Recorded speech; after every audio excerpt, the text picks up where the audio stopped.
ఎన్నో కష్టాలు కూర్చినటువంటి హరిశ్చంద్రుడు తాను రాజ్యం కోల్పోయి అన్నీ కోల్పోయి సర్వసంపదలు కోల్పోయినా కూడా సత్యధర్మాలను వీడలేదు.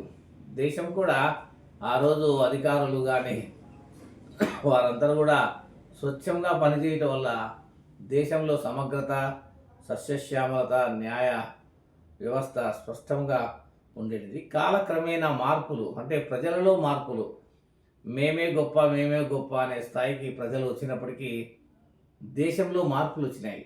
ఈ దేశంలో ఎలాంటి మార్పులు వచ్చినాయి చూస్తే మీరు ఆశ్చర్యపోతారు. హిమాలయ పర్వతాలు దాదాపుగా కృంగిపోతున్నాయి.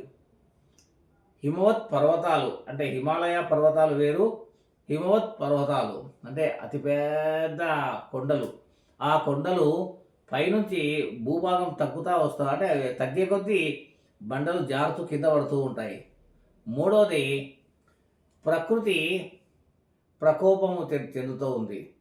ఉన్నటువంటి జడివాణాలు కూస్తున్నాయి, ఉన్నటువంటి అత్యంత భయానకమైనటువంటి గాలులు వీస్తూ ప్రజలు అల్లాడుతూ ఉన్నారు. సూచన ఇవంతా కూడా. అంటే ఇప్పటికైనా కాస్త ధర్మాన్ని, న్యాయాన్ని అందరూ పాటించి ముందుకు వెళ్తే మాత్రము సత్యంగా దేశం బాగుంటుంది. ఒక అధికారిని మనం ఏమన్నా అంటే వాడు ఎంతగా పగ తీర్చుకుంటాడు అంటే అంత ఘోరాతి ఘోరంగా పగ తీసుకుని అధోగతి పాలై వాడు పోవడమే కాకుండా అక్కడ ఉన్నటువంటి మొత్తం అందరినీ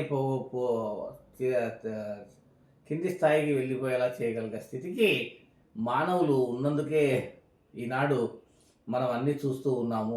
దురదృష్టకరమైనటువంటి అనేక ప్రకృతి వైపరీత్యాలను చూస్తూ ఉన్నాము. మరి దీన్ని అరికెట్టడానికి మార్గం ఉందా అంటే ఉంది.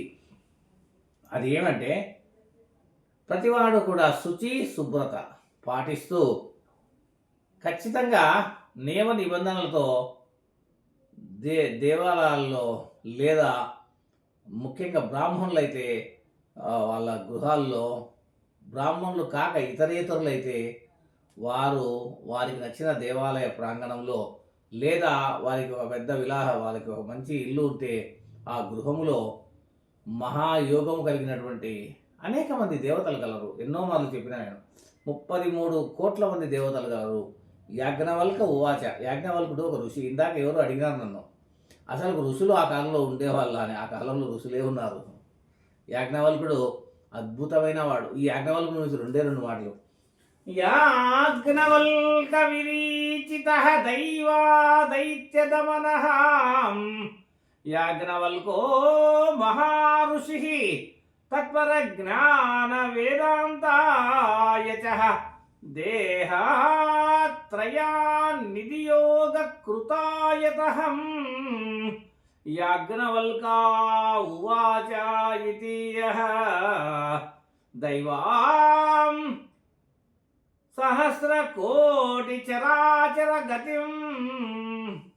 అంటే దేవుళ్ళు 33 కోట్ల మంది గలరు అని చెప్పినాడు యాజ్ఞవల్కుడు. ఈయన చెప్పినటువంటి 33 కోట్ల దేవతల్లో యక్షులు, గంధర్వులు, అష్టదిక్పాలకులు ఎందరో ఉన్నారు. ఇంకా చెప్పుటకు ఎందరెందరో మహాత్ములు ఉన్నారు.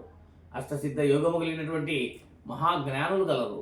అయితే కాలక్రమేణా నిజంగా భూమి యందు దైవం నడయాడుతూ ఉందా అంటే ఈ రోజుకు కూడా భూమిలో దైవం ఉంది. రాముడు రామబాణాన్ని విడిచి త్రేతాయుగమైంది. ఈ రోజు కూడా రామబాణం తిరుగుతూనే ఉంది. అది ధర్మం కోసము ప్రయత్నం చేస్తూనే ఉంది. ఎవడైతే పరిపాలించే వాళ్ళు తమ ధర్మాన్ని విస్మరిస్తారో వారి ఫలితంగా మరొక 5 సంవత్సరాల తర్వాత వారి దాని యొక్క ప్రతిఫలాన్ని చూస్తూ ఉంటారు. ఇది రామబాణం యొక్క గొప్పతనం. రామబాణం ఏం చెబుతుంది అంటే అధికారం ఇస్తుంది. అధికారాన్ని చక్కగా చేస్తూ ప్రజల మన్నన పొందగలిగిన వాడే నాయకుడు.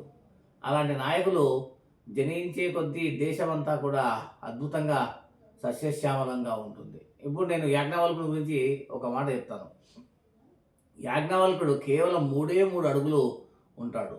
చాలామంది చెప్తారు యాజ్ఞవల్కునికి వామనునికి తేడా ఏమి అని అడుగుతారు. వామనుడు విష్ణువు అవతారం, యాజ్ఞవల్కుడు ఒక ఋషి పత్ని యొక్క గర్భాన జనించినటువంటి మానవ మాతృడు. అయినా యాజ్ఞవల్కుడు తపస్సు చేస్తూ ఉంటాడు ఎప్పుడు కూడా. తపమాచరించడి గుణ గణ జ్ఞాన యోగ తత్పరత జ్ఞానశీలాయోగకృతాయత యాజ్ఞవల్కాయ దేవర్షి యోగ.